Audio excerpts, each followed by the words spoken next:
Welcome to another episode of Wheel of Horror, the podcast where two best friends spin a wheel once a week. It chooses the horror movie and they discuss it. Today we're talking about 1988's Sleepaway Camp 2, Unhappy Campers, and that was directed by Michael A. Simpson. I'm your co-host, Alec. This is Joe. And Joe, we're back in summer camp, even though it's September and kind of seems weird that we're doing this movie now, but it feels good to be back in a summer camp. Absolutely. And this is very familiar territory for me. I mean, this is a first time for you, right? Dude, yeah. So when I texted you and I was just like, this movie, and you're like, I could basically quote every line. I was like, what? I was like, you've seen this movie like a bunch? So yeah, I want to know your history with this. So this movie, along with the first movie, those were kind of our go-to movies growing up, and me and my friends, like, we watched these movies countless times. Not so much the third movie. I think the third movie is somewhat of a step down, a little bit of a disappointment. But yes, these first two movies hold a special place in my heart. And, you know, I'm really curious what you think of it. So feel free to splash some cold water on my enthusiasm, because it's mostly coming from a very nostalgic place. It's not terrible. It's really not. Like, I think the thing is, like, I was kind of expecting it to be a little bit more like the first one. Mm-hmm. And it's, like, pretty different, dude. It's like a full-blown comedy, it feels like, compared to the original one, which is, you know, the first one has funny moments, but I don't know, it didn't feel scary at all. I mean, that was one thing that stood out. Oh yeah, I mean, they're completely different animals. I mean, the first movie is, you know, early 80s kind of grindhouse movie, you know, still very much a horror movie, still very much trying to recreate that Friday the 13th magic. And this movie, this movie is something completely different. We're in the late 80s now, and it has more in common with like something like Meatballs or Revenge of the Nerds. You know, it's definitely much more of a comedy. And I do feel like, though, the more you know about slasher movies, the more you've seen slasher movies, the more you'll appreciate this movie, because it is like a parody or a satire of slasher movies. Yeah, dude, especially how, like, the collective knowledge of 80 slasher movies is like, if you drink, do drugs, or have sex or anything, like, you're gonna get killed by Jason or whatever. And that's not always the case. But honestly, in this movie, pretty much is. It's like, anybody like swears or they show their boobs or do anything like that, pretty much the next scene, just like the original Sleepaway Camp, somebody just disappears. Like, oh, yeah. I think, like, what's going on here? So I have a question for you. What are your feelings on the first Sleepaway Camp? Because I know you've covered it. I'm not sure I've listened to that episode. I love live events, but I hate buying tickets. The hidden fees suck, and coordinating with friends is a nightmare. I always end up fronting a bunch of money and then chasing down my friends to get reimbursed. And if they flake, I'm stuck with the whole bill. But then I discovered Fanimal. Fanimal has tickets to everything, and there are no fees. The price you see is the price you pay. Not only are the prices transparent, but they're almost always lower than anywhere else I look. And for any hot tickets, like Lollapalooza, or a Dodgers game, or a weekend concert, Fanimal is always the cheapest option. Nobody goes to live events alone, so why buy tickets alone? Fanimal's patented group purchase makes it easy. First, you set a minimum size for your group, and choose the number of tickets you want to pay for yourself. Then you invite friends. When the minimum size is met, everyone gets charged and receives their tickets. If the minimum size isn't reached in time, nobody gets charged. You don't commit until your friends do. And Fanimal has amazing customer service. Check out their hundreds of 5-star reviews. The next time you need tickets, go to Fanimal.com or download the Fanimal app and sign up with code HORROR for $20 of credit towards your first purchase. Check out Fanimal and experience more. Yeah, I mean, I liked the first one actually more than this one, but it's just because it's so shocking, and that one feels like they did not know what they were doing, sort of thing. So it was like this like happy accident, where this one felt like they were definitely like aware of like kind of what worked, and they were kind of like hammering that. So that one felt more like, I don't know, like lightning in a bottle or whatever. And then the twist at the end is just like, what? Like, no way. But it's pretty confusing. But stylistically, I just prefer it. Yeah, no, fair enough. It is probably one of my favorite of those Friday the 13th clones, you know. I Yeah, probably prefer it to like The Burning or a lot of the movies from that era. yeah, One of the reasons I think is it's just so kind of sleazy, you know. There's yeah, just something about it. I mean, and unintentionally hilarious at times. And something else about that movie is they actually used real kids. I feel like most slasher movies, the kids are usually 20 somethings, you know, right. but not in Sleepaway Camp. And also, the last time I watched that movie, I was just like shocked by the language. I mean, that movie's like a Scorsese movie. Yeah, dude, my favorite line in the whole movie is like, eat shit and die, Bill. And he's like, eat shit and live. That's the best line, dude. An all-time classic for sure. Oh, and the baseball scene for like an actual real time inning. You're like, oh, this is fun. This is 20 fucking minutes of the movie. But yeah, this one, it was interesting what you were saying earlier about like the first one's more of like a clone of Friday the 13th. And this one almost felt like a clone of like not Friday the 13th part 6, but the tone of that movie. Where you get like the smiley face on the tree, like a lot more like comedic moments. And it is more telling that it is late 80s versus early 80s, and just how drastic the tones really do shift from basically 80 to like, I want to say like 85. It was all Mhm. relatively serious. And then from 85 to 80 or to 90, it was just kind of like, all right, balls to the walls, one liners, just whatever goes. Yeah, 100%. You know, I have a lot of love for Jason Lives, so this movie does remind me a lot of that movie. And yeah, I mean, we even talked about in our Scream episode how, that movie gets a lot of credit for its kind of meta, self-aware commentary on the genre, but these things were happening way back in the late 80s. Yeah, I mean, this one for sure. I mean, you've got the whole scene where you've got the Leatherface guy, you've got Freddy's claw, you've got like a pretty shitty Jason mask, but like all of those things, you're like, okay, so this is clearly, a nod to all of these slasher films of the decade. So yeah, it is pretty meta. And this movie had one of the most memorable VHS box cover art of all time. Have you seen it? Yeah, it's a girl, like some random girl who kind of looks like Angela, right? Yes, oh, kind of, I guess. And yeah, she has a backpack, and you could see in the backpack she has Freddy's glove and a Jason kind of style hockey mask and a Yeah, chainsaw. And I'm honestly surprised legally they were able to get away with that. right? But I will say, as a kid, obviously this box really jumped out at me. Oh, dude, I mean, I think they knew exactly what they were doing. We're like, all right, we got a hot girl. We got all three of like these massive horror icons right there. Like, all right, if you've seen the first one, buckle up. But a little bit into the movie itself, which is just kind of like a couple things I noticed, like the character names or whatever. Well, I didn't notice it. I looked it up online or whatever, but they're all based off of like Brat Pack people. Did you notice that? I did not notice that. I learned it just like you probably a couple days ago. Yeah, that's so weird that like they're like, hey, why don't we like just cherry pick a bunch of names and do that? So I don't know. I thought that was a interesting bit of trivia.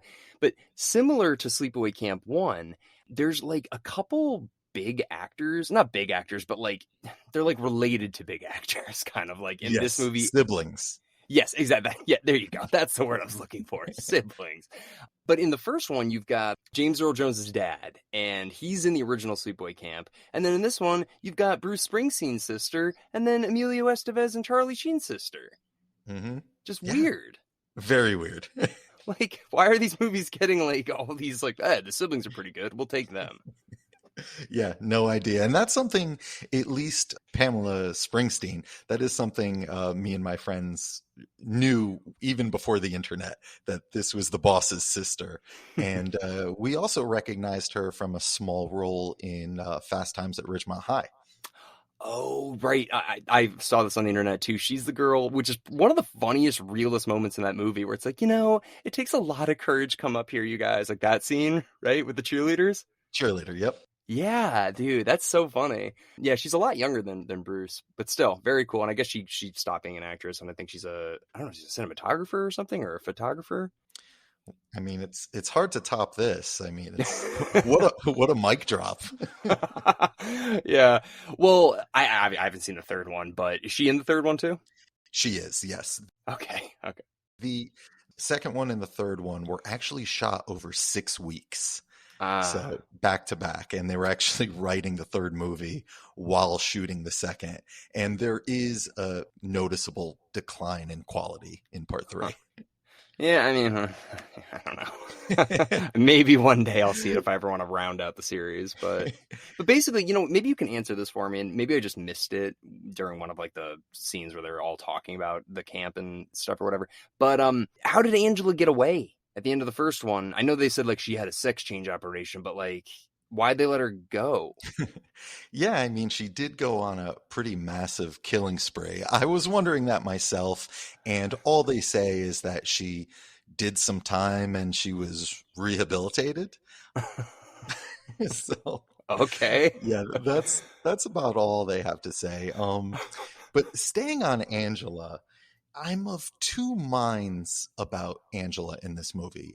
To be clear, I really like Pamela Springsteen's performance. That's her name, right? Yeah.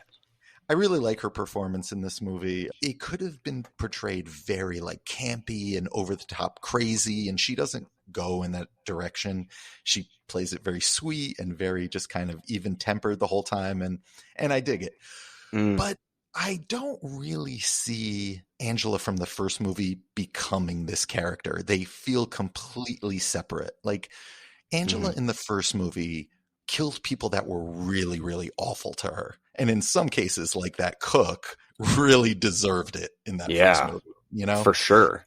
And in this movie, like, it's almost like she's an uber conservative. It's almost like this camp is like a religious camp or something, a Christian camp. Yeah. She'll kill you for bad language, smoking, I mean, you name it.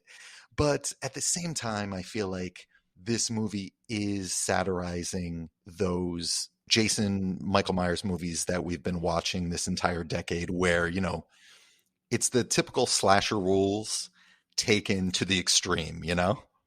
I mean, first of all, I mean, none of the kills are justified, honestly. I mean, nobody does anything that's worthy of being murdered over. But the one girl that really gets screwed is when she kills the girl with the piano wire or the guitar string or whatever, and then the other girl comes in. She's like, "What did you do?" And then she's like, "I didn't do anything," and she gets killed. I was like, "Yeah, wait, Angela, like your whole it kind of goes out the window." Yeah, she gets killed for being a tattletale. I think that was her sin. But she didn't even do that yet. That was like a Minority Report tattletale killing. She's like, I'm going to assume you're going to tell on me, so now I have to kill you. It's like, Yes, Angela, hey. but there were examples of her telling on other people. Oh, So there okay. there is that. I'm not saying it's justified. Okay, so are the rules that you break the 10 Commandments you get killed? Or is it just you do anything that's considered naughty by any standards? Yeah, well, that's what I mean. Like, I feel like the Angela in the first movie, she wouldn't have gone down this road. Like, she would maybe be more protective of people who are misfits. Yeah. She had this very, very strange upbringing.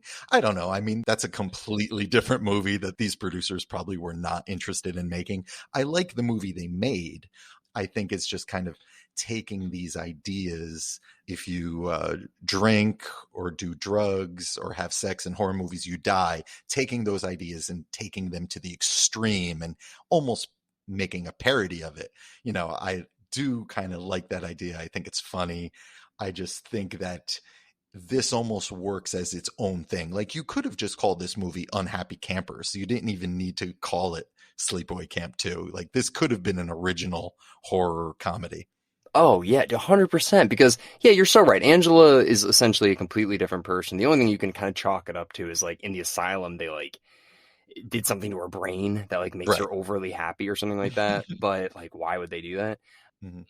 So yeah, you're 100% right. This has nothing to really. It's a different camp, it's like completely different. And they just happen to like mention it in the beginning that like, yeah, her name's Angela. Which again, change your name, like. And the other thing is like, listen, if you let's whatever you had this Clockwork Orange experiment done on you where they're like, we're gonna change who she is. Like, they're not gonna follow her and be like, when we do a background check when you get hired, or make sure you're not gonna go back to a camp or be around kids or whatever. But I don't know. So yeah, there's, I think you and I were always looking to like fill in the blanks, but they're never there, you know? Yeah. At the end of the day, this movie is a comedy. It's Yeah. much more a comedy than it is a horror movie. And like any comedy, it's going to work for you if you find it funny. And to be clear, I find this movie hilarious. I mean, it definitely has its moments. Was there any, I can think of one for me, but was there any part that actually scared you in this one? Hmm. Not really. I'm curious to hear what you say. It's the same part that scared me in the first one, dude. It's just how jarring and quick the ending is. Oh, yes. Like, the music's intense, it's happened so fast, and I'm just like, and it actually scares me for a second. I mean, I feel like when we get to the climax of this movie, either they were running out of time or money or ideas, or they really needed to start part 3 because this movie ends in a hurry. Yeah. Even like when you think about Friday the 13th, there's this kind of extended fight scene between Alice and Mrs. Voorhees. I mean, Molly and Angela barely get in a little scuffle in this movie. And then, the roll credits. Yeah, so the pacing's a little weird towards the end, but it does kind of follow the same beats as the first one, where it's like somebody does something not directly wrong to Angela, but just wrong in general, and then they get killed pretty quickly after that. But the thing is, there's only one kill in this movie that stands out, and in the original one, which I haven't seen in over a year, I can remember a couple kills. Like, so they're pretty memorable kills in the first one compared to this one. I gotta say that. Oh yeah, that's fair enough. Yeah, like I said, I think the horror elements are kind of some of the weaker bits of this movie. I feel like the comedic moments are what work for me. The characters, like I remember characters from this movie.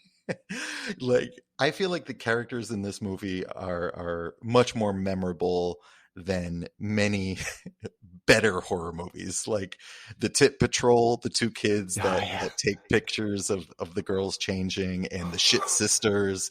I mean, me and my friends from back in the day, we still text about the Shit Sisters. See, I love that. I love that this movie, like, and yeah, I'm sure there's other groups of kids that are the same thing. So, like, no matter what, like, this movie is a very special place in so many people's hearts, Mm-hmm. But actually, on the point of the Tit Patrol guys, how the hell did they get those pictures? Were they Polaroids? There were Polaroids, I'm pretty were sure. they? Yes. Okay.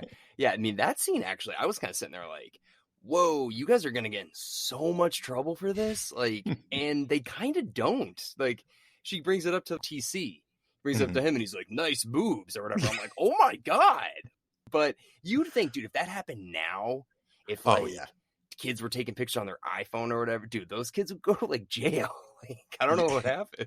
Oh, absolutely. And they do get murdered later in the movie. Okay, yeah, there's that. But like, if Angela wasn't a psychopath, like, right. Nothing would happen to them, And it's pretty fucking terrible what they were doing.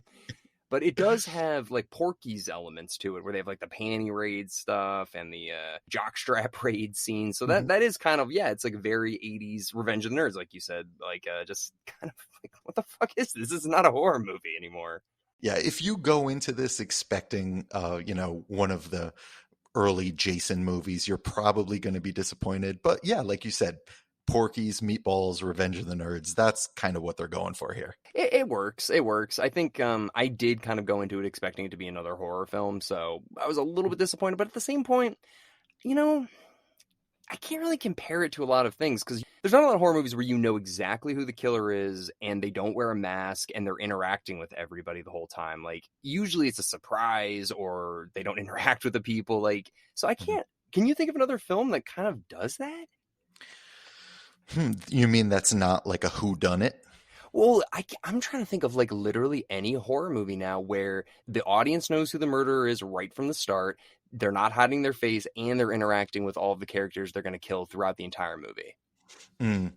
Maybe something like, I don't know if this is a great example of that, but maybe something like American Psycho, which has similar kind of comedic and satirical moments in it. You're 100% right. And he doesn't have a set of rules, Patrick Bateman, that he sets out kind of, but you can get his like distaste and disdain for society. And that's kind of like Angela, where she believes what she's doing. you Hmm. know, and she is totally okay with it. So like, if you're breaking her rules, she feels justified in killing you, and she actually believes that. Hmm. Yeah. And they're both probably like uber conservative. Yeah. So yeah, I think we found an interesting connection. Damn, dude, you nailed that fast. I was like, oh man, I can't think of anything. You're like, actually, American Psycho, like boom. But yeah, you're 100% right. That is exactly what that movie is. This episode of the podcast is brought to you by Bard's Clothing. The days of "Hi, my name is" are over. We live in a virtual world, and our images are being shared on social media and professional pages every day. With over 1,000 fabrics to choose from, Bard's Clothing is here to tell your story through clothing. Make sure the image you want people to have of you is the one you're sending, because by the time you get face to face, their minds might already be made up. Quality clothing, all made here in America. Head on over to www.bardsclothing.com or follow them on Instagram at bardsclothing. And then, the girl who shows her boobs a lot. Allie. Yeah, I was watching Allie, not just for that, but for other things. Dude, she is kind of a sad character. I'm so glad to hear you say that because I feel like she is a very nuanced character in this movie. And I was going to say, I wish she was the final girl. I wish we followed her to the end and not Molly. Like, I Mm-hmm. wish, some of these slasher movies that obviously understand the conventions took a few more risks. I remember way back in our I Know What You Did Last Summer podcast, I said that I thought it would have been a bolder choice to have Sarah Michelle Gellar survive that movie instead of Jennifer Love Hewitt. Mm. And I feel similar to that here. Like, you obviously are expecting Molly, the virginal Laurie Strode type, to survive, and she does. But why not do something different and have Allie survive? I don't know. Mm. I may have a soft spot for Allie. I mean, especially if you're a teenage boy at sleepovers watching these movies. Oh, absolutely. But yeah, I mean, the thing is, like, she has to die because of Angela's Mhm. rules, unfortunately. Yeah. This, I don't feel like is the kind of movie that is going to break the rules. I think it was kind of like trying to like amplify them in a way. Mhm. Yeah, that's true. I mean, they're not trying to reinvent the wheel here. No, but I like where your head's at, though. I think that would have been more interesting. Yeah, I mean, when you think about like this kind of character in other movies, when I go to like the blonde, bitchy horror stereotype, I think of that girl in one of your favorites, Friday the 13th Part 7. Oh yeah, I know what you're talking You know, about. Yep. completely one-dimensional. You're just waiting for her to get the axe in the head. But Allie, I feel like I don't know. There's just I want to know more about Allie. I got the impression watching her the whole time that, like, I don't know, dude. She, like, the way she was using like sex on people, like, it was just like weird. She'd like have sex with them, then like immediately be like disgusted with them, or be like, you don't have AIDS, do you?" Like really weird shit. And it was like she wanted to have sex with every person she like could. It didn't matter. So it was just kind of like, I don't know. It was just like I felt bad for her, kind of. Yeah, my wife was in the vicinity when I was watching this movie. She was kind of just on her phone, not really paying any attention. But when that line dropped where she asks the guy if he has AIDS right after having sex, she looked Yeah. up at the TV, just like, "What the hell are you watching?" Yeah, it's I don't know. Her character is pretty deep though, I feel like. There's more there than just being a bitch and having her boobs out for half the movie. Like, I don't know. I think she's got a dark past. We need that Allie prequel. Dude, that's what I'm saying. She retired. I looked her up. She retired. But yeah, her death is probably the most memorable. I mean, not a lot of people get killed in an outhouse, so with leeches. Yeah, probably the most like mean-spirited death in this movie too. I feel like most of them are, just your standard kind of throat slit or strangulation and just quick and easy. But that one is like really prolonged. I mean, I guess that's the character that kind of deserves it the most by slasher movie rules. But yeah, that is a brutal death. Yeah, that sucks. Just like getting poked with a stick into shit and and gargling on it. It's like, oh my God. But the kill, that actually, you know what I will say? There's another one that stands out to me. The Sean or whatever, the boyfriend dude, his head just gets fucking whacked off, and it was so abrupt, and I was like, oh my God, like, I didn't think he was gonna die. I was pretty shocked by that. Yeah, I mean, when you know it's coming, you can see that, there's a cut and he is very obviously replaced by a dummy. But yeah, I can imagine watching this for the first time and being kind of shocked by that. Yeah, I was like, whoa, like, I don't know, just like no struggle, just like, whoosh, like very quick. That was interesting. And then the scene that like just I was like, this is insane, is when it goes like slow motion, like Angela's like dream sequence or whatever, where it's like all blue and she's just like, you gotta kill it, like she's singing the song or whatever. You know that part? I know it very well. Dude, that reminded me of like a David Lynch kind of like just weird sort of like segue scene, but it felt a little out of place. So do you know why that scene's in the movie? Is it to like make, because Angela like feels remorse kind of? Oh, you're overthinking it. This movie did not have enough footage to make feature-length running time, so that scene was added. Wait, how long is this movie? I thought it was like an hour and 30 couple of minutes long. Wait. They needed to get to an hour and 30 minutes, and they were like 2 minutes short. Oh. So they added that, and they did it in slow motion. Oh, okay. Well, also the chase scene at the end is pretty weird. I was like, this is taking a long time. So yeah, I mean, I guess they had to stretch out a couple things. Sleepaway Camp 3 is very fresh in my mind because I literally just finished watching that, for research. That's what we do around here. Wait, you just watched it like today? Yeah, today. What? Oh my God. Yeah, and you could really tell that I think time and resources and money were really running out. Like I said, they had 6 weeks to shoot both of these movies. Oh my God. And I feel like that movie, believe it or not, is not as sharp. The humor isn't as funny. The satire doesn't work quite as well. And actually, the gore is pretty heavily edited. I'm kind of shocked by that because these were direct-to-video movies. Oh, they were? Both of them were? Yes, they were. Oh. And the only thing I could think of is that some video chains, including Blockbuster, I think, wouldn't take an unrated or NC-17 movie. That might be why some of these death scenes in both movies had to be trimmed. But I think the second movie gets away with a lot more than the third movie does. I don't really want to watch the third one, but can you just, or actually just tell me this. Is it the same director?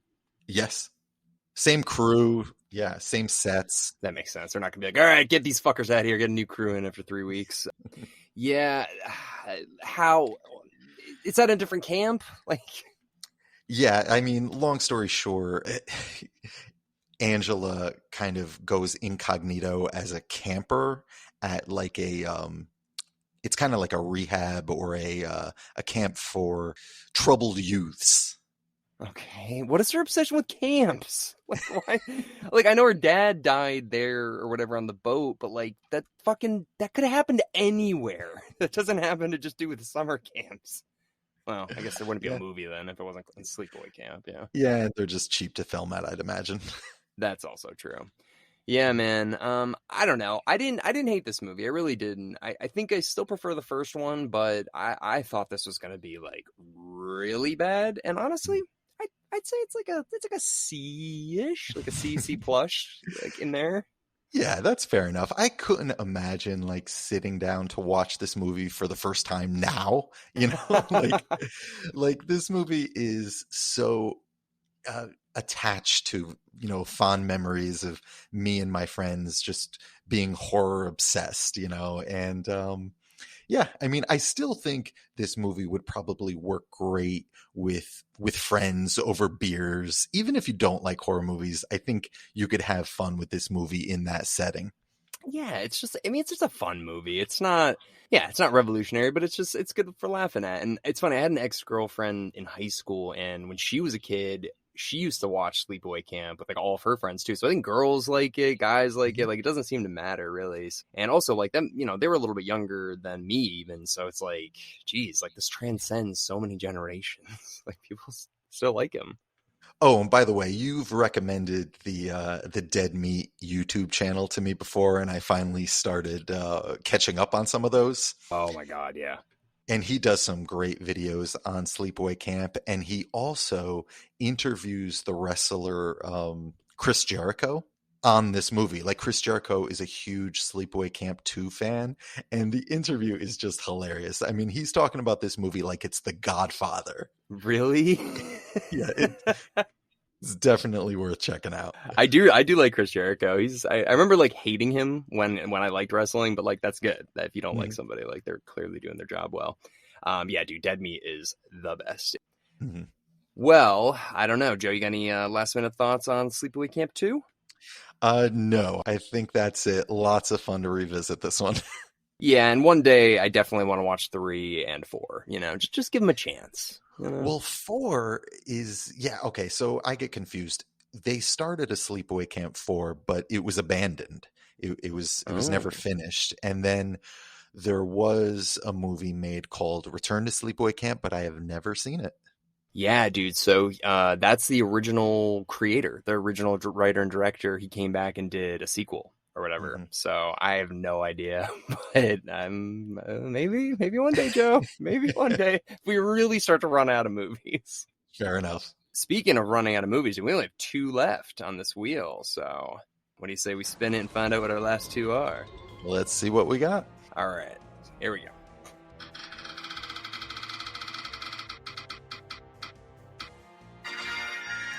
All right, cool. So we got Jaws. Wow. You've heard of Jaws, right?